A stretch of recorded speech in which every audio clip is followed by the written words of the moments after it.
Greetings from the Dark Continent, Conscious Caracal here, and tonight I'm joined by Starbird, and he's someone who's famous for disagreeing with most of what the general populace has to say. So if you could just give the audience a bit of a lowdown, a bit of a summary of who you are and what do you do?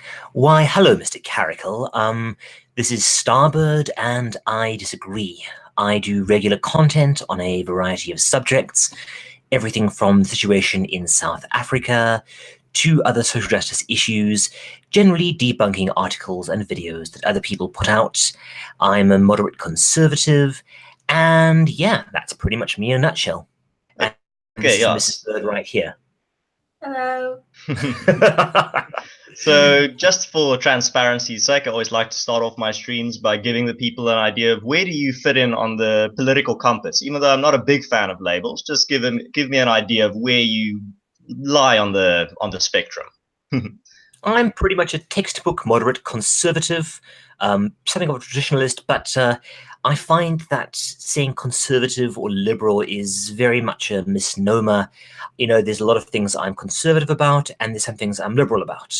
That's why I would say I'm a moderate. Okay, right. Because I'm pretty much a fiscal conservative. I believe indefinitely you need to have a small government. You can't have bureaucratic overreach. But at the same time, a few years, not even that far back. I mean, 3 years ago, I was a vocal liberal. I mean, I was pretty much far on the left. And then I came to the conclusion that, oh shit, wait, my peers fucking hate me because I'm a straight white male. Then I realized I can't join in conversations anymore. I'm always the butt of the joke. I'm always being fucking denigrated, and they expect me to go along to just preach my white guilt and tell them and just to talk about how ashamed I am of my skin color. And I said, fuck this. Yeah. And I started talking to some people that lean more on the right, and I realized, oh shit, wait, these people that I thought were these absolute fucking monsters actually have some pretty nice rational arguments, and they are pretty reasonable. Yeah, my story is actually quite similar because I was pretty far on the left. I was never quite an SJW. And then I met Mrs. Bird, who's always been a bit of a conservative. And yeah, we started talking about things, and she linked me to some videos. We had a lot of really good conversations. And I realized that, yeah, you know, getting all your news from CNN is a good way to go totally off track. That's the thing. I think something that I actually realized a bit too late was the fact that I was only getting all my news about what was happening in the rest of the world from mainstream corporate media.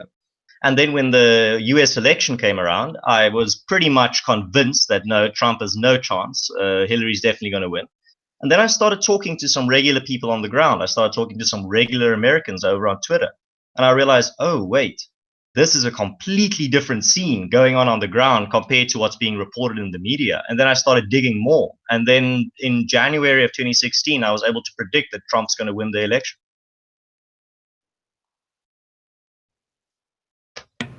Yeah, there we go. And my mute button was on. I'm kind of using it to simulate push to talk.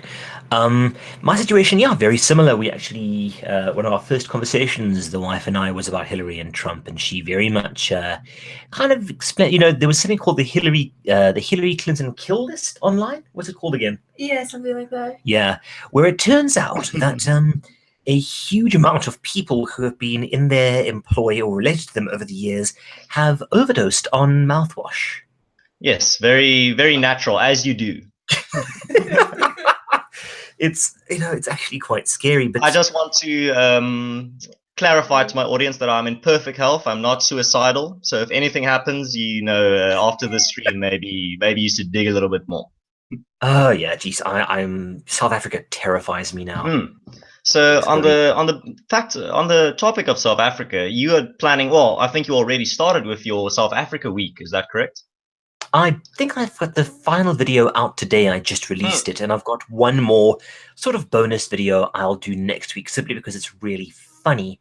The situation going on there with the land expropriations is absolute nonsense. You know, I lived in South Africa for most of my life. I grew up all over South Africa, and my parents, about a decade and a half ago, kind of kicked me out of the country. They could kind of see the way the wind was blowing. And I'm kind of glad they did that, because it's really getting bad there now. So you were basically put into the life raft and set out into the ocean, and you drifted into the west, away from all the turmoil and the chaos of South Africa. Oh, I've drifted everywhere. I have lived, almost everywhere in the world now, doing a variety of things. But I've always, you miss South Africa. I miss the food. I miss the nature. I miss beautiful places like Josini up north. Even Zimbabwe, which I've been to. It was beautiful back in my childhood. Yes. I can completely relate to that idea. I've traveled Europe as well, and I stayed in Germany for 3 months. And the thing that I missed the most was from South Africa was the people. No offense to any Europeans listening, but I found my personal experience of Europeans was they're very cold and metallic. They're not like the South Africans in terms of they're easygoing. It's almost like it's a constant festival going on. People aren't as friendly. You don't really greet someone on the street. For example, in Germany, one of the guys told me if you greet someone on the street that's just a stranger, they suspect you want something from them. So they'll kind of shy away and give you a cold shoulder and start walking faster. And I found that absolutely absurd.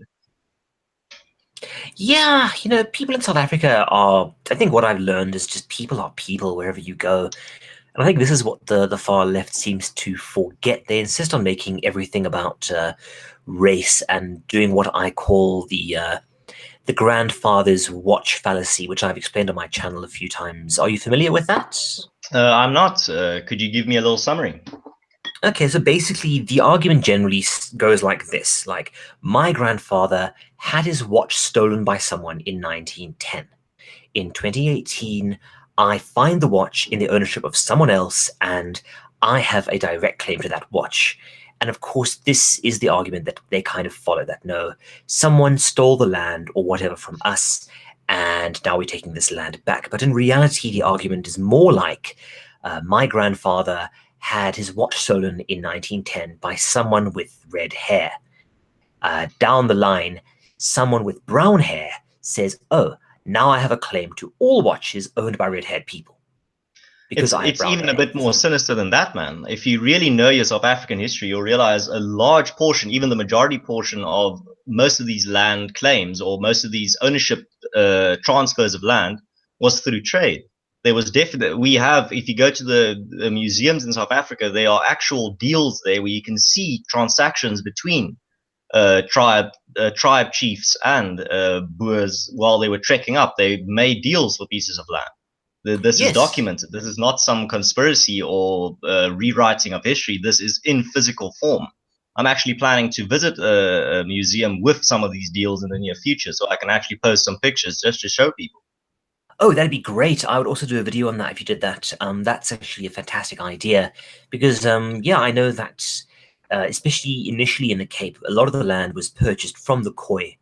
And also what a lot of people don't realize is that the Khoi at this point, and they're pretty much the only ones who, if you want to go down that rabbit hole, have any claim to most of the land. They are, at this point in time, mostly of mixed race, mostly colored. And a lot of the original Khoi blood now lies in the Cape with the Boers. There's a reason that you get that one or two really dark-skinned kids in every Boer family. But that's the thing. When you look at South African history, it's much more complex than just a black and white idea of, if you, for example, look at the American history, it's this idea of people just come. A lot of people have this misconception that white people just came to South Africa and kind of caught a bunch of people with traps, with like a box of a slice of pie under it with a rope. And it's not the case. South African history is much more complex than that. Go for it, love. Well, I was going to say that if it was in the States, they'd probably have some sort of racist picture where it's like watermelon or like fried chicken under the box. She's African. She's allowed to say it. I actually find this whole like Zania Pan-African country extremely offensive. As someone with very strong African ties, the idea that another tribe should come and tell my tribe what to do is insane. Like I would never listen to some other tribe coming over and saying, "Oh yes, we're all the same." I'm like, no, we're not. No, they're not. That's an interesting point you bring South up. Africa. That's a misconception that a lot of people have with South Africa. Is they have this misconception that I get from a lot of foreigners that South Africa is just black and white. There's going to be the civil war, black versus white. It's going to be a racial thing. And then they don't realize that South Africa is not just this black and white country. If you look at the black South Africans, there's a lot of diversity in terms of culture there as well. They're not going to just work together against a common foe. They're going to fight each other as well if a war breaks out over, for example, a resource like land. They're not just going to. They're not just one homogenous agreeing collective, if you can put it that way. Well, that's why you have 11 official languages. It's not just English and Zulu. You've got like another 9. Yeah, Afrikaans, yes, exactly. Setswana, Sindebele, all the ones. Yeah, most of them are unique to each tribe, and there's a reason they didn't agree to just one official language. It's because it's part of who they are, that they speak their own language, they have their own customs, that they're recognized officially as their own distinct group. Like, even if you created some new Pan-Africa tribe called the Xenia, which was just all tribes, good luck agreeing to that. Yeah, like you only have to have a conversation. You only have to have a conversation with a Xhosa or a Zulu about the other side or about the other tribe, and you'll realize, oh shit, wait, these people despise each other as well. You could look at just about any country in Africa that won its independence in the last maybe 50 years and see how quickly things degenerate. Like Sudan, which we now have 2 Sudans. The Congo, which I don't even like. I'm not sure we can even call Congo a country right now. It's just a mess. So here's an interesting thing. Here's the population density map of South Africa in terms of where all the black South Africans live. And if you look down there in the bottom left corner, that's where Cape Town is. That's where the first white settlers arrived. Now, just take this in, and then you realize that it's not just they found this entire inhabited country. It's much more complex than that.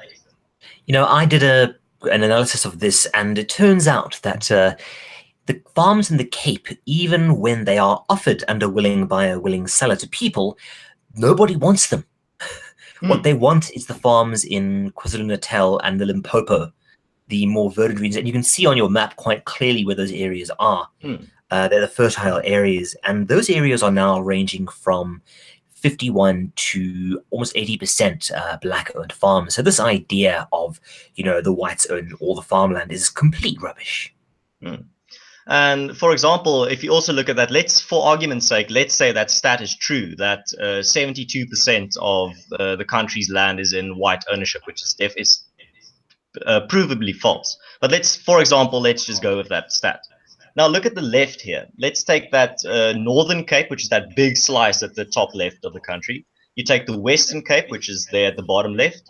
And if you take that entire almost like beige block there, that's almost half of the country where there's absolutely no big density populations of black South Africans. So there's no real big density populations of anyone really. That's mostly the desert, the Badlands. Yeah. So for example, if you look at the Northern Cape, that big chunk at the top left, those are mostly sheep farmers. So at the same time, some farmer there, some white farmer owns incredible amount of land, but at the same time he needs that amount of land for his sheep farm because nobody else wants it. Nobody wants to live there. So it's a bit of I know what they're doing. It's a skewing of the facts. They've been quite tricky because, well, a lot of their stats come from a 1994 census. And that's about 30 years ago now almost. Yeah, and it's tremendously out of date. If you look at stats since then, things have shifted dramatically. The only areas which are still similar are, the Cape, and that's because nobody is wanting to take that land besides the farmers. And what they've also done is they've included some of the large swaths of land that are owned by foreign investors that the government uses as white-owned property. The government is the majority user of all the land in South Africa. Yes. And another thing that people don't realize is a lot of the land is in the ownership of trusts. And for example, KwaZulu-Natal, which is almost completely under the control of the Zulu king, King Zwelithini. Yeah.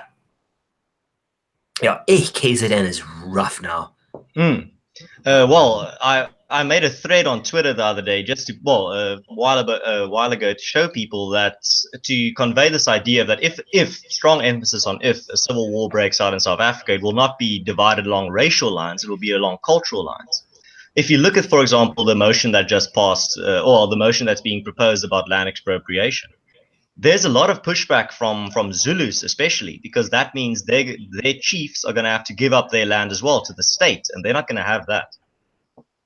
Well, this is the whole thing. People have really been sucked in by the EFF. They don't realize that this is not a simple matter of taking land from the whites and giving it to the old owners. This is a land of taking all the land and nationalizing it. Are you familiar with the Azania movement? Yeah, I'm pretty much familiar, but I don't take them very seriously.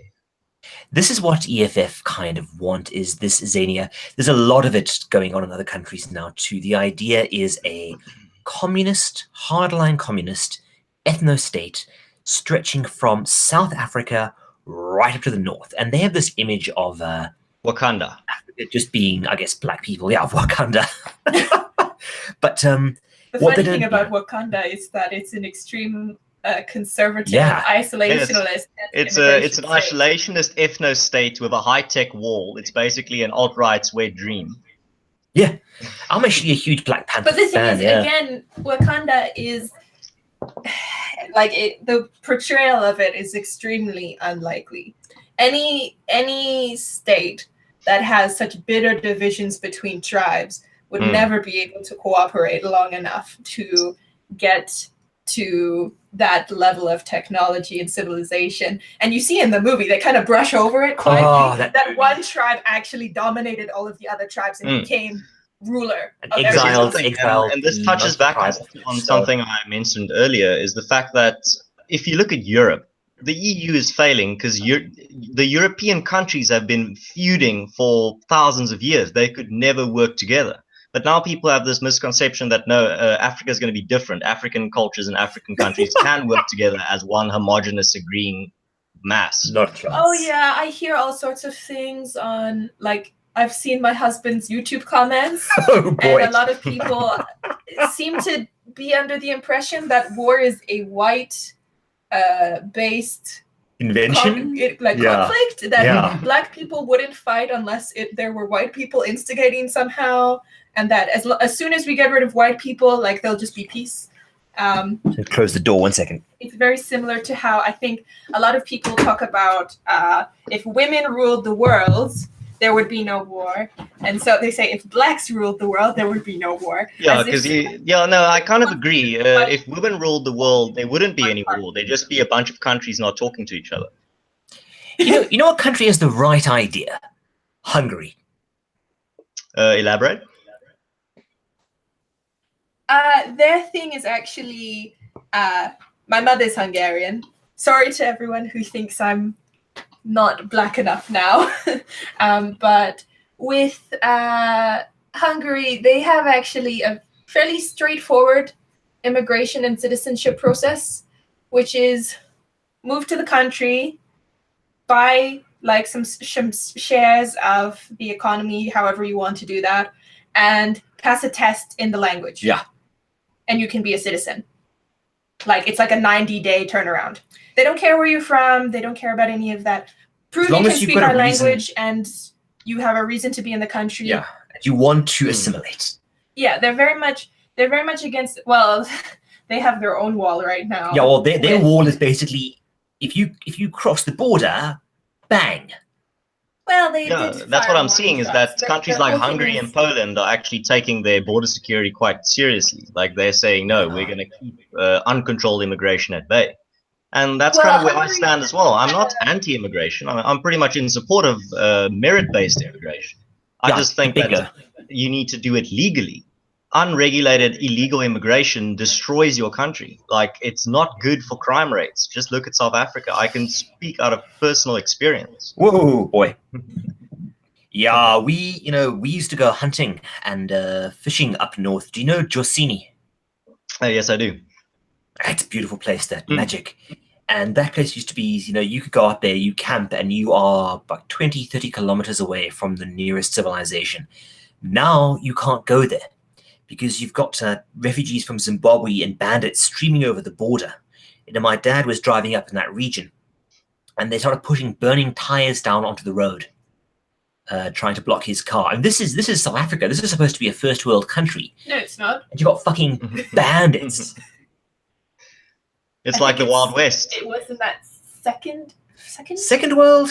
It's like most like pushing towards first world. Yeah, because here's the interesting thing about South Africa is it's a kind of a country of pockets. You find these pockets of first world. You could find first class experiences almost everywhere, but at the same time, then you also have these pockets of absolute just poverty, and where you basically live in the most abject poverty and crime. And it's a lot like Mexico. Yeah, it's the thing about those areas is they're spreading. When I returned home a bit back, one of the areas where I used to live, it used to be kind of a built-up area like a city, and then kind of wildlands, and then a squatter camp or an informal settlement.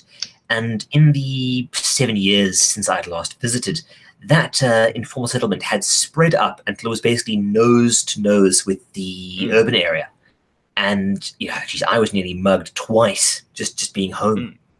Yeah, and here's the interesting thing. Last December, I was talking to a Malawian who immigrated to South Africa legally. And he told me that the biggest supporters of immigration control in South Africa are actually the foreigners that came here legally. Because they don't want, they went through all this trouble to go through the processes, to go through the motions and all the admin and all the waiting. And now some guy that climbed in the back of a van or swam through a river just bypasses all of that and comes here and takes their job. And I can relate to that. I can completely understand. We've said this several times that illegal immigrants tend towards conservative, especially in terms of immigration, because it is a nightmare. It's expensive, it's bureaucratic. It takes ages, you can't work. It's also petty, there's a lot of things seem to be at the whim of whichever officer is looking at your case that day. Are they in a bad mood? Did they have their coffee?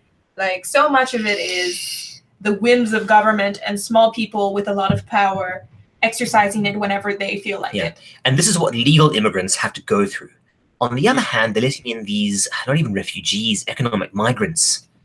Whoever can spin the saddest sob story in 5 minutes. You had that hilarious case where the so-called, was it a 12-year-old boy? Oh yeah, the 12-year-old boy who turned out to be a mid-40s man who got adopted by this bleeding heart in the UK. And then this, open quotes, 12-year-old boy shows up and he's a grown man and he sexually assaults her and all sorts of stuff. Jesus. Yeah. I'm yes, this man with a full beard and gray hair is a 12-year-old boy who hasn't gone through puberty. I definitely believe you. Europe is, oh my word, most of Europe is dead. I would never go there. But talking about South African history, I'm currently reading Path of Blood by Peter Becker. And it's a story of Mzilikazi, and it's absolutely engrossing. I'll just give you the summary at the back of the book, just to give you an idea. It's captivating me at the moment. So they call him the bull elephant, the king of black kings, the founder of the mighty Mtabeli Empire. In his rise to power, he completely exterminated 28 tribes, pillaged 500,000 square miles of Africa, ruthlessly took girls for his harems and men for his army, leaving the corpses of the slain in smoking ruins to be devoured by hungry lions and leopards. And his name was Mzilikazi. And this book here basically gives the full, vivid, and fascinating story of one of the most savage tyrants who ever cast a shadow across the bloodstained history of Africa. The most dreaded warrior since Attila's horde swept across the plains of Europe. And this was something people need to understand, that Africa wasn't this harmonious place up until the white man just stumbled upon it. Just like the rest of the world thousands of years ago, it was pretty much gripped in conflict. Tribal conflict. And it was not a nice place. It was basically what you were seeing at the time across the world. People were just fighting each other for any bit of resource. It was a dog eat dog world. And people kind of creating this romanticized idea of it, I think, is a bit unfair, and it dehumanizes Africans. It creates this idea that no, you can't be flawed. You can't be to err is human, but you can't err. So you're basically just my pet. That's what I get from a lot of people on the left wing, is they view black people as their pets, as their little pet projects. And I refuse to do that. The fact is, I talk to my fellow black friends as my fellow peers. If they make a mistake, I will criticize them, but they can also criticize me when I make a mistake. That's what you do. That's how you treat your equals. Well, this is the far left. I've actually got a video that I will make down the line. Just kind of, it's like the 10 reasons why I'm glad to be a conservative now, in that the left, in their own very insidious, very sneaky way, are incredibly racist and incredibly sexist, because they want these special provisions and special laws and special measures for women and black people. And the core message they have is that these people are not our equal, and thus they need a leg up. Yes, and it's basically that's why I find what you call it, the affirmative action quotas. Yeah, like quotas. It's so patronizing. The idea of like, no, don't worry, you can't compete with white people. We're going to give you we're going to have to give you a handicap. And I mean, what the fuck, man? That's so dehumanizing. That's so patronizing. Oh, yeah. Telling someone that you can't compete on a level playing field, you're going to need special help. Yeah, Jesus, you see it everywhere now. Like, universities are so screwed. I was reading an article a while back about some university where the girls at the university were such a majority that they were complaining bitterly because the few boys on campus basically had their pick. This is what happens. Well, I think this is one of the reasons why like MGTOW and things like that have had such a strong grip, is there's been decades and decades and decades of I guess we could call them educators. I don't know how much respect you want to give to them, but people in authority saying, oh, these poor women, yeah, they're equal this, equal that, but we got to give them this handicap. We got to have all these scholarships for them because you are going to be bullied and disenfranchised and no one's going to give you a fair chance. And the men you work with are always going to look at you as a piece of sexual property and they're never going to respect your mind and all of this. And by the time you get to now, you've had several generations of women being told, no man's going to respect you. No one's going to look and see what you can do. They're always going to just look and see, breasts and baby making factory. Like, they're not going to ever give you a fair shake. And you have one generation, like now going back to like grandmother's generation of mothers and daughters being told this and telling their kids, and it just gets bigger and bigger and bigger until there's no chance that they'll ever see the world as giving them an equal opportunity. It's learned helplessness. Yeah, and then men wonder, where did the women go? It's like, yeah. But I think we're seeing the same thing in South Africa as well, with the right and the left in terms of the races too. So you see, for example, you get this narrative from the far left telling black people in South Africa that no, all your white peers wake up every morning thinking, how can I keep the black man down today? Then you have the far right telling their constituents basically that no, all black people wake up in the morning thinking, how can I murder some whites today? And that just drives people farther apart. It consumes the center, basically. Yes, this is exactly what's happened. This is something I call ideological drift. And it's basically, this is why you've seen such a rise of, I suppose you would say, the alt-right. The polarization. Right, these, I suppose you would say, neo-arch-conservatives, hardline nationalists, because this is what happens is it kind of creates a tribal mindset where people are going, well, the center's gone. So either I go to the left or the right. And they start flocking to people like Richard Spencer because they feel like they're under attack. And yeah, we're considering very strongly. For example, the far left will go to, well, that's basically how polarization works throughout history. is that a center builds up, the center grows, and then hard times hit or destabilization happens. And then, for example, the far left goes and they go to the center and they point to the far right and they say, look at all these Nazis. Look at all these white supremacists. They want to kill you. Come to our side. We'll keep you safe. Then you go to the right and they do exactly the same. They go to the center. Far right goes to the center and they start talking to them. So look at all these Antifa. Look at all these Marxists on the left. They want to kill you. Come to our side. We'll keep you safe. And that's how society polarizes. And that's what we're seeing at the moment, so that the center is shrinking. Both sides are cannibalizing the center. I think that, I've actually covered a lot of Antifa. I guess that was kind of when my channel started growing, was when I did the Antifa coverage. Antifa represents something very, very strange to me. It's this kind of resurgence of communism. And I don't know where this came from. If you looked at a guy called, what's his name? Yuri Bezmenov. Ah, yes. Yeah. Are you familiar with Yuri? No, I'm not. Give me a little lowdown. Absolutely fascinating chap. He talks about something called ideological infiltration. And basically the way it works is, rather than, just propagandizing things, you quite sneakily introduce, first of all, you disenfranchise people and you remove their faith in their own country, their religions, and you kind of remove their identity. And then you introduce another identity, in this case, communist thought. And it's got various stages, and the stages basically progress to a point where they no longer need to do everything, because the population that has been ideologically infiltrated will continue to do it to themselves. And he talks about how this has actually happened in the West through schooling, where schooling teaches people nothing but what is the bad things your country did? What is the bad things your religion did? Oh, by the way, here's another foreign idea that is different. And it perpetuates itself. And I think this is what's happened to Western society by, I guess, removing Western religions, removing a lot of patriotism from these countries. They've created a void that other things have come in to fill. And this is why you've seen such a rise of, I guess, Islam and fucking communism. Yes, no, definitely, man. But the other thing is, I do think there's, I agree with your connection with disenfranchisement. This idea of, I myself am a millennial. I'm pretty much in my mid-20s right now. And the thing is, we do have a problem with identity. People in my generation are looking for an in-group. They are looking for a tribe to join. And all these groups like, for example, Antifa or even the alt-right, give them that. They give them that family, that group that they can join, a tribe that will keep them safe, that will protect them, that will help them find their way in the world and give them some meaning in their life. And that's what these types of groups are preying on. That's that's the type of thing that they're exploiting.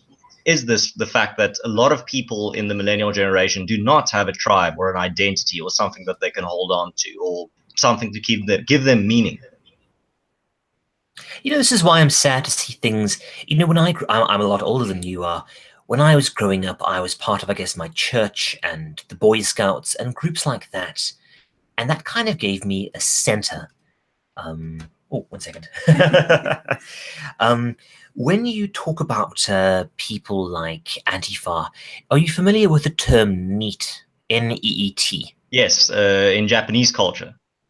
No, that's a hikikomori. That's a little different. NEET refers to what's it? No. Not in education, employment or training. Yeah. It's basically the trend now where young people live at home until they're almost in their 30s. And there was a study in the UK that showed most of these Antifa are these chaps, and they're basically LARPing. They've been sold this weird mindset where they are fucking Dumbledore's army from Harry Potter fighting the Death Eaters, or the Inglorious. You laugh if you want to look at the way they actually talk. I laugh because I've seen this. I've seen this in real time unfolding. Yeah, and this is the scary thing. I mean, Lauren Southern talked about this when she was back on The Rebel, and she absolutely nailed it. Anyways, going back, you wanted to talk about Vicki Momberg and what happened there. Yes, that's actually a pretty big development in South African politics. This happened in the past week. So just to give people a very quick summary, Vicki Momberg, I think it was 2016, was the victim of a smash and grab, where they basically smash your window and grab anything they can, the criminals, and then they run off. And then she was caught on camera where she's racially abusing a policeman, and basically so in South Africa, we have a word that is basically the same weight, even more than the N word in America. It's the K word in South Africa. I'm not going to use it so I don't get flagged or maybe get sent to jail. So basically what happens is that she racially abuses this policeman and goes on a complete racist tirade. I mean, she's definitely a fucking scummy person. But then someone captures this on camera and she goes to court and she gets sentenced to 3 years in prison for what's the term, inferior, something like that, for attacking this crimen injuria. Yes, for attacking this person's dignity. Yeah. And yeah, so I have a pretty strong opinion on this. Firstly, I don't want to see anyone, no matter who it is, sent to jail for speech, for language, unless they were inciting violence or a direct call to action. Otherwise, I don't want to see anyone go to jail for anything they said. And this sets a very dangerous precedent, especially in South Africa, because we have a very evident double standard when it comes to racism. In South Africa, the idea that black people can't be racist is pretty popular, and you'll see if you've been following, if you're in South Africa and you're following the stream, you'll know that if a person is racist in South Africa towards a black person, their name gets printed on every newspaper. They become famous in the worst possible way, and they basically have a hate mob go after them. But if you see people, and there was a case like this last year or in 2016 of a guy wearing a shirt at his university that said "Kill all whites," and nothing happened to him. He didn't go to jail. He didn't get even appear in court. He was hailed as a progressive hero.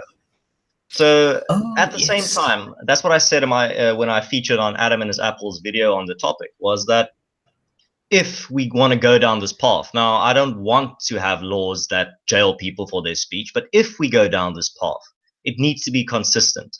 If there's not consistency, then this is basically an anti-white law. Then this is a law that specifically targets a group of people, a group in society, and is only going to be used against that group. And I think that is definitely unconstitutional, and it should not be tolerated in a first world country, or even in any country. Do you have any thoughts on it, Starbird? Yes. No, this reminds me a lot of, sorry, I'm trying to find my thing again here. Are you familiar with the case of Ntokozo Kwabe? Yes. Maybe just give a summary for the audience. This was the famous chap that he and his friend went to a restaurant and they ate a bunch of stuff, and then they verbally abused the white waitress. They were saying things that, we're not going to tip you until you return our land. And then she burst into tears eventually, and then he posted on Facebook about this, saying, these glorious white tears and the like.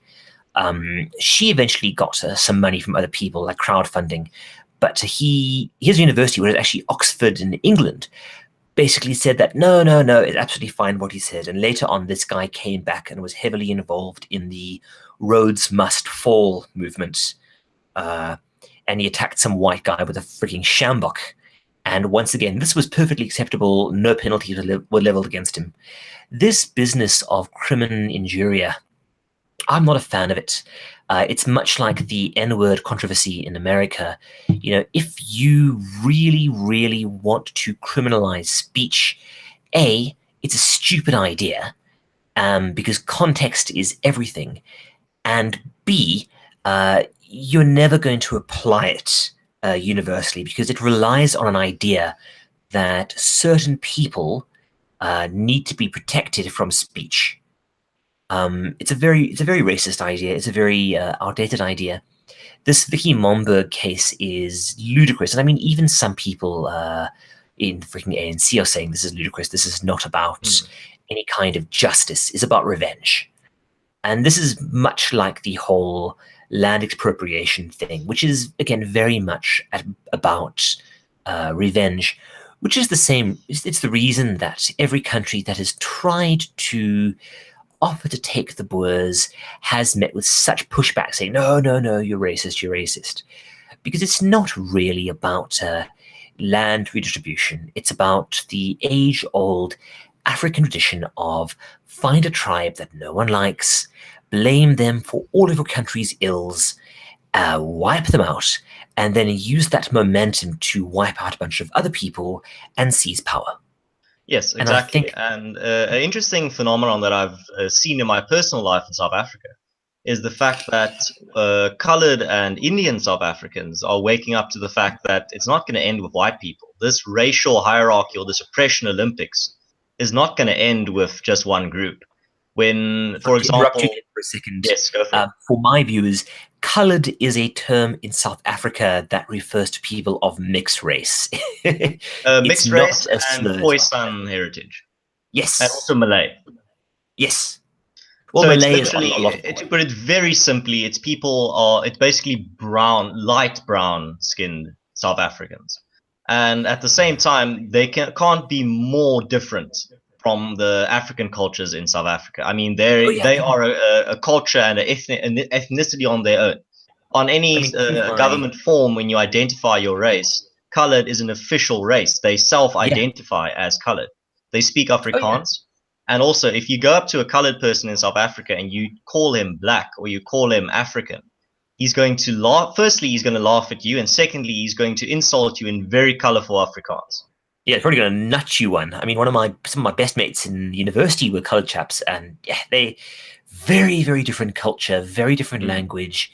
South Africa is incredibly diverse, and this is what people don't understand. It's not just even black and white, and it's not just tribes. You've got a lot of Greeks there, very strong Greek communities. And Portugal, lots of Portuguese. You've got a few Asians. You've got Arabs. You've got various Indian groups. The Indians are, to be honest, probably the most isolationist. Driving to interesting Durban. fact for the audience: Durban on the east coast of South Africa is called Little India because it's the city that has the biggest Indian population outside of India itself. And best curry in the world. I can highly recommend it. Definitely go there. I strongly disagree. Also, honestly, I'm a big fan of Durban. I mean, I grew up in the Western Cape, and Durban. Well, South Africa is the world in a country. I always say. And visiting Durban is like visiting another country. It is an absolutely incredible place. KZN in general is beautiful. If you go to the Drakensberg Mountains, I mean, I'm a photographer. So if you want to have some nice landscape imagery, go no further than the Drakensberg Range. The Drakensberg is beautiful.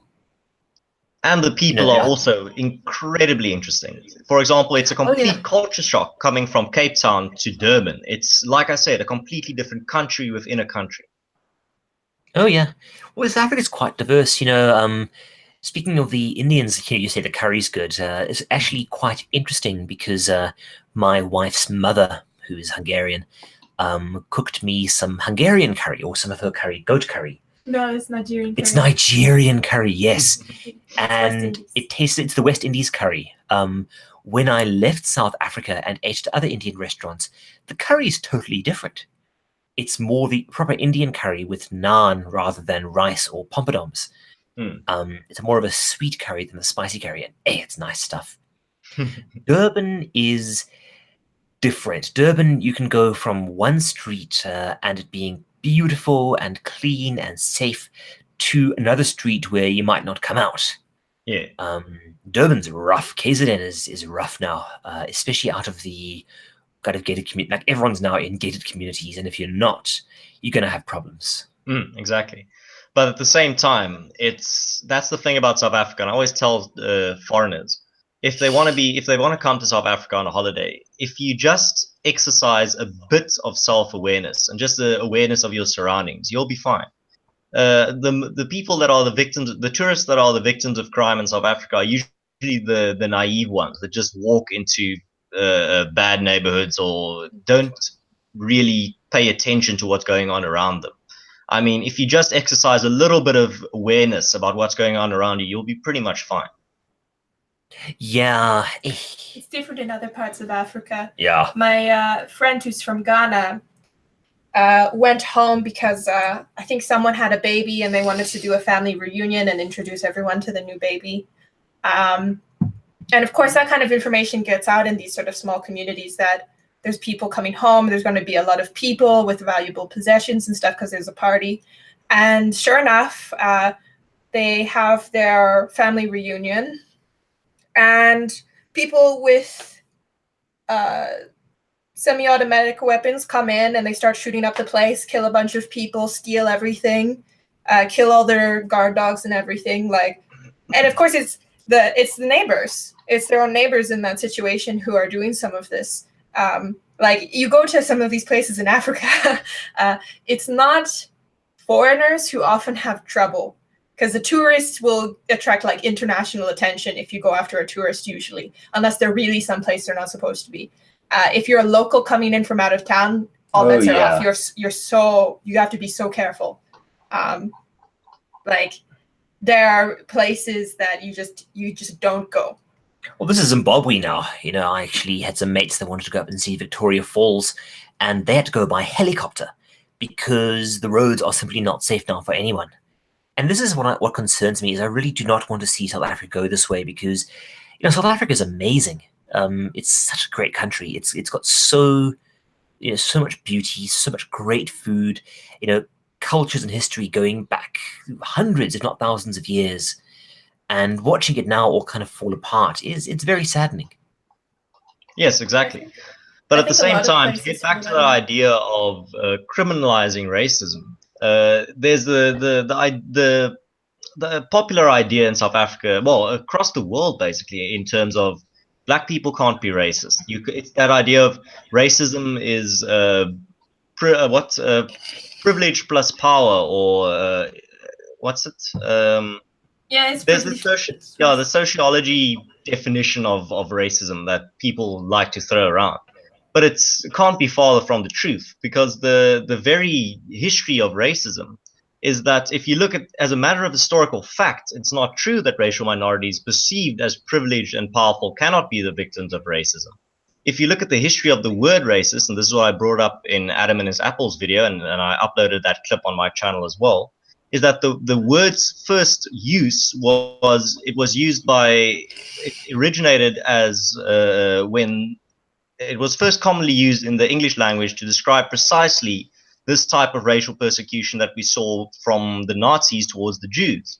They saw the Jews as a minority that were controlling the country's financial and economic powers, basically. And the argument that you're seeing from the left at the moment, that you can't be racist if you're not in a position of power, is absolutely absurd, and it mirrors that exact logic that we saw in Nazi Germany. Well, the scariest thing about it is even that definition is now shifting, because a lot of the time it's well, now you are in a position of power, so can you be racist? No. Now it requires power plus privilege plus historical power plus privilege. So this definition changes to whatever is convenient. But speaking of Germany, there's a very disturbing parallel in South Africa right now, if you dig into the EFF's actual plans, which is not simply an empire. Their plans for the people they don't like isn't deportation. It's to put them in camps. And this is, people don't know the history. How can you not see the parallels here? You are taking your racial minorities, who you blame for economic woes, taking their land and putting them in ghettos and camps. Yeah, exactly. And if you want to really see that at play, you just have to look at this quote that I put in my video as well. Joseph Goebbels, the absolute meister of propaganda, and I quote, said, "The Jews living in Germany, in view of the small percentage they represent of the entire population, have held such an enormously large number of powerful posts in the life of the nation that the Germanic element seemed almost completely excluded from leading positions." Now, as I said in my video, just change one or two words in that quote, and it's pretty much you're left with a clip from a EFF speech. Yeah, I did a chap today called King Noble, and if you really want to see how this alt-left thinks, this guy is ground zero. There's others called like Nicole's Views and Cynthia G, if you're familiar with them, are very much ground zero. And it's such a weird way of thinking, because on one hand, they are saying, well, all black people, they have this image that, and I'm not even joking here, that only black people are really human. And it's the melanin. Not just the melanin, it's they've got this weird thing about how white people are kind of Neanderthals, and that's not true though. Black people are different species. It's a really strange and warped viewpoint. We're all Homo sapiens. Yeah. But this is, I don't know. It's stuff that really saddens me. And that's the strange thing, and that's also the absurd thing, is that people with these types of views are celebrated in society and not condemned. They're not being ashamed, basically. People hear them talking about how white people are basically mutations or not even human, and they just either celebrate them or just ignore them as, no, this doesn't represent a large portion of society. But then, in my own personal experience, I've come across people that hold these views, and they are completely convinced that white people are this non-human alien race or mutated race that kind of have a tendency for violence and war and oppression. And this is not present in black society or in a black person's mind or psyche. And this is not some fringe view. I've met a lot of people with this view, and I've seen a lot of pretty high-profile people parrot this. Oh yes. If you really, sorry, Lev, over to you. Oh yeah, I was just saying that I think some of this comes from a change in the sciences. I've always loved science and in all of its forms, but in the last probably 2 decades, there's been quite a concerning change that I've noticed in the scientific community, a sort of dishonesty that has spread throughout scientific papers and stuff. Probably a lot of people are familiar with the guy who came up with vaccines give you autism. These sort of very high profile, very damaging articles. And even though he's had to pay damages and he's been completely discredited in the scientific community, like still people will say that vaccines give you autism, which isn't to say that some places the government is trustworthy when it comes to vaccinations. But by and large, we exterminated, what was it, measles? Yeah. And then we brought it back because people were like, oh no, yeah. Autism, which is a genetic... Here's the thing, and it's going a bit off topic, but it's a very interesting idea. Why people are attracted to conspiracy. There's an old phrase, which is, a lie can go around the world before the truth even has its boots on. Yes, exactly. And even though it goes a bit off topic, I think it's an interesting idea, the idea of conspiracy theories, why people like conspiracy theories and why they have this tendency to spread. And it's because people have this innate need to have secret knowledge. We want the edge on our peers. We want to know something that gives us the edge that other people don't know. And that's why a lot of these conspiracy theories get all this traction, is because people have this innate need to have this access to secret knowledge that other people don't know, because that's how we evolve. That's basically how humans are hardwired. Well, I think why it's so popular right now is because it's a shortcut to true knowledge. Because if you really wanted to know something that other people don't know, you can do research, primary research, go and discover something for yourself. Oh, that's dead. Go and look through I don't know how many papers and come up with some new theory, decide for for yourself. Well, journalism's dead as well. Oh, yeah, but that's the thing. That's not even journalism now. That type of knowledge that you can go read up on, that's pretty much common knowledge. That's what anyone in the general populace can go read on. So it's not as enticing. It's not secret knowledge. I don't mean just information. I mean actually, because in science, you can't just read one paper and have a theory based off of one paper. That's not a true hypothesis. That's not a true theory. It has to be tested over and over and over again in all sorts of different permutations and all sorts of conditions for you to actually get to the truth. I think what a lot of science and a lot of different areas like journalism have lost is not just testing the confirmation bias, testing to see if I'm right, but testing to see if you're wrong. Oh, yeah. So not just finding a fact somewhere in one thing, in one source, and saying, here's the truth. But going and seeing who is saying that this is not the truth. What are they saying? How does this truth actually break down? Well, science is dying out now. I mean, there's the whole movement, which is, the scientific method and, being objective is actually racist and sexist. And I'm actually going to cover some articles on this eventually. Yeah, my microscope is a phallus. It's a phallic device, and I have internalized misogyny because I use a microscope. Are you familiar with the paper? Sorry, getting a little topic here. The conceptual penis. Have you heard of this one? Yes, the satirical paper. Yes. This was funny. This was very, very funny. And the problem is, it's not in a peer-reviewed journal. Yeah, and it's not the craziest thing I've read either. But here's the thing. One of my favorite scientific philosophers, Karl Popper, said, "The fool claims to possess the truth. The man of science simply pursues it." And I'm definitely going to make a video on that. I'm going to make a video on what is true science and what is pseudoscience. Because the difference is, to give you a very short summary, you're pretty much familiar, but for the people listening, pseudoscience is science and theories that can't be proved wrong. They don't give you any requirements on how they can be refuted. Now, for example, the theory of gravity can be easily refuted if you can give me an example of where the laws of gravity do not apply.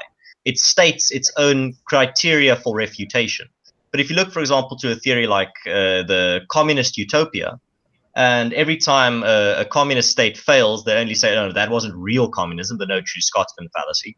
They don't give you any criteria for the refutation of communism or for that theory, and that makes it pretty much pseudoscience.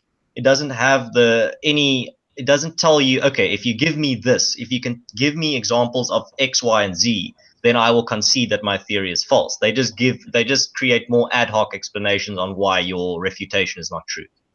Oh, or they go on my favorite, because I spend a lot of time arguing with people on social media, and it's always, this is what I believe. Go and educate yourself. Yes. Oh boy, that little phrase makes me want to punch the internet. Yes, I always tell people, don't believe what I say, research what I say. Yeah. I see this as well. This is why I enjoy the kind of back and forth. I mean, I had a chap recently called the Bard of the American Redoubt, and he actually made a counter video to mine. He's a really smart chap, and we were talking about this, and he's like, it's nice to be able to talk civilly with people when you don't agree with them. And this is something that's been lost now. The far left has totally lost this ability to be disagreed with and to engage in debate. There actually was I think it was it BuzzFeed, or it was one of these people who talked about debate. We place too much value on discussion and debate. And I'm like, the second you say that, you lose all credibility. We are all a hive mind in perfect harmony and agreement with each other. Oh, speaking of this hive mind, this has been the new thing, which is gaming. And I'm a huge gamer. I've been gaming since I was a wee lad. Insane. Yeah. Well, since you were a wee girl, I guess. I wouldn't be a wee lad, yeah. Not that kind of relationship. But there's recently been this huge movement against, it started with Gamergate, and then it moved on to, well, recently it was Cuphead, which is a very difficult game. And it was, Cuphead is biased. Cuphead is prejudiced because it is a meritocratic game that emphasizes personal skill. And there was an article recently that Ian Miles Chong put out, which is very good, talking about how gaming and this movie Ready Player One is bad because it emphasizes skill and excellence rather than collective achievement. And I'm like, when did this collectivism stuff come creeping back in? Because it's so damaging. I guess that's why there's no more single-player games. Yeah, you haven't won unless everyone wins with you. Ugh. Meritocracy is a tool of white supremacy. Yes. Oh yeah, this was another article that was out a while back. And you see it a lot, this weird communist streak that has become so prevalent in so many far lefts. And I suppose you call it intersectionality as well, which is everything is connected, all people are connected, and everyone has to fight for everything equally. Yeah, they basically want to give everyone a participation trophy. There's no room for personal excellence or basically a hierarchy of skill. Everyone needs to be able to win. You need to be able to hold people's hands so everyone crosses the finish line.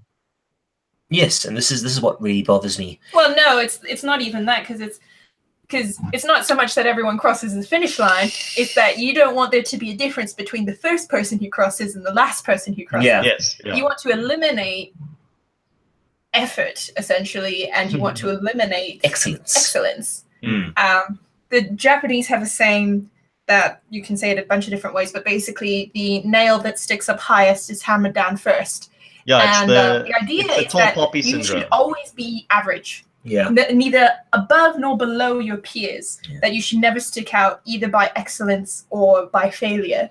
Yeah, Japan is a very interesting counterexample of why an ethno-state doesn't work either. Because, I've been to Japan, and Japan it's a beautiful country. Lovely to visit. Lovely to visit. Incredible history, and it's dead. The country is dead. The country is... Its population growth rate is so far below the replacement rate that, you won't, in a small town, you won't find people between the age of 18 and 50, and a full school will have like 4 students. Yeah. This is the other side of the coin. It's called tall poppy syndrome, where the tall poppy gets cut down by the lawnmower. And basically, they want everyone on an equal footing. That's the end goal of communism, basically, is everyone is equally poor. Then there's perfect equality. Yeah. Well, that's communism in a nutshell. Anything held in common will be mistreated. Including being tall, apparently, for some reason. We all have to be equal heights. Being tall is privilege. Oh boy, there was this recent video. This was the queer kids video that's kind of done the rounds. I'm waiting for them to go to the Miss America or whatever and start slicing people because beauty is a privilege. Not because these women exercise every day and eat healthy and take care of their skin and put on sunscreen and stuff and all of that. No. It's a privilege that they don't deserve, and we're going to take it away because not everyone can have it. And that is the thing. The fact that you're attracted to someone because they're healthy looking or because of their certain physical features is all just a social construct. It couldn't possibly be connected to your actual evolutionary reasons for why you are attracted to certain features.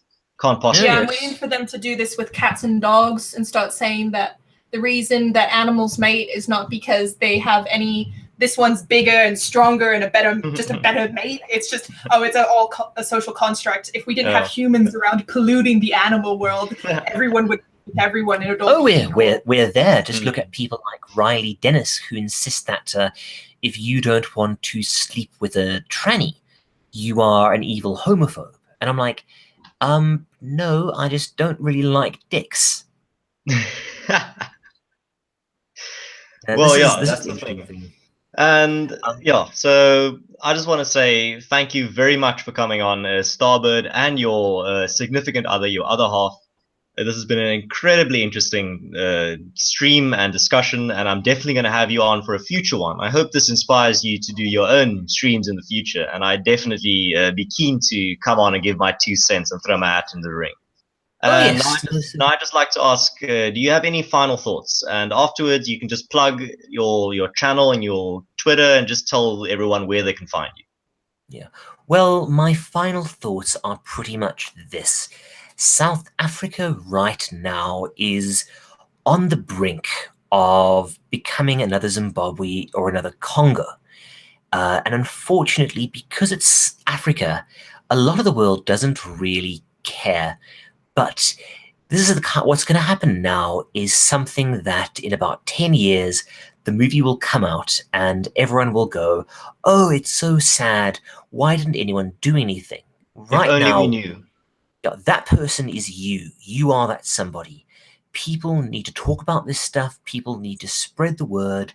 People need to contact whoever their member of parliament or local councilman is, spread awareness about this and start looking for ways to at least give the Boers refugee status or intervene. Because if this continues, Africa's gone.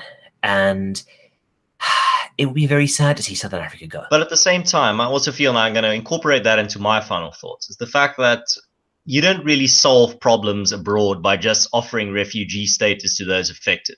During apartheid, people didn't just give refugee status to black South Africans and tell them, oh yeah, it's pretty terrible what's going on there. Just come to our country. You can come chill here. They actually, the international community put pressure onto the South African government to do better, to improve, to stop their discrimination. And I think that's what needs to happen in South Africa. The refugee status thing is, for me, just putting a bandage on a pretty bad wound. I think it's not going to solve the issue. I think it's going to lead to a much bigger issue in the future. And I'd rather see the international community condemning what's happening in South Africa and pressuring the government to actually do something about it, to not tolerate people in parliament talking about, literally, and I quote, we need to bury them alive. That shouldn't be tolerated. And people like Julius Malema shouldn't be allowed to basically go into parliament and spew outright racism and make racist and violent threats against a minority in his own country. I think this needs to be dealt with, and I think the international community needs to put pressure on South Africa. But at the same time, I always tell people, the Boers in South Africa have memories like elephants. In the future, we will remember who stood by us, but we will also remember who shut the door in our faces, and we will not be kind towards you. We will make you remember. We will make everyone know that you ignored our plight, and you did not help or choose to help when you had the chance or when you could have done something about it. We're not going to let you get away with empty platitudes of, oh, if only we knew, this is so terrible. No, you have the opportunity, like Starbird said, you have the opportunity right now to make a difference. You have the opportunity right now to do something about it. And that's kind of where I want to end this conversation, is the idea of people, everyone has the ability to change the world in their own little way. Don't think that you're a little insignificant person whose voice is not going to change the world. There's an African proverb that goes, if you think you're too small to make a difference, try spending the night in a room with a mosquito. And that's the idea that I want to leave people on with the end of this stream. Don't feel that you're insignificant and you can't do anything about injustices and problems in the world. You can. Speak out. Give your opinion. Don't be afraid to speak your mind. And you know why they call it a revolution? Why? Because it always comes around again. Ah, perfect. But anyway, Mrs. Starbird, do you have any final thoughts that you want to leave the audience with? I'll just maybe reinforce what you've all said, because I quite agree. Just like Horton Hears a Who, Dr. Seuss, I greatly respect his work. Just because you're small and you think no one can hear you and no one can see you, and it might feel like the rest of the world doesn't even acknowledge your existence, if all of you stand up and keep shouting, we are here, we are here, we are here, you might be able to save your country from being thrown into, well, out of the pan and into the fire, so to speak. But I want to just encourage everyone who feels that they're in that minority, wherever they are, whether it's South Africa or elsewhere, that they feel alone, that they feel that the people around them are even a danger to them, to their livelihood, to their families, to whatever's going on in their lives, that there are others like you, as you can hear from me and Mr. Starbird here on this stream, and everyone who has joined us. And you can even see the views on the videos and people in the YouTube comments and on Twitter who are in the same position as you. Yeah. So don't stop shouting. Keep trying. Even if it doesn't seem like it's working, I think that the pages of history will pick it up, and maybe things will be better in the future. Yeah. Yes, and I think that's an excellent point to end this very thought-provoking and interesting stream on. Thank you again, Starbird and Mrs. Starbird, for coming on. This was an incredibly engrossing stream, and I think the audience enjoyed it quite a bit. I'll definitely have you on in the future, and I'd implore everyone to go to Starbird's channel, check out what he's doing. He's creating some excellent content on South Africa just to keep you up to date on what's going on. People are always talking about asking me where can they find out more, what other sources can they use to know what the hell is going on the southern tip of Africa. And he's definitely a channel I'd recommend. He has the Caracal seal of approval. Yeah, you can catch me at YouTube, Starbird Disagrees.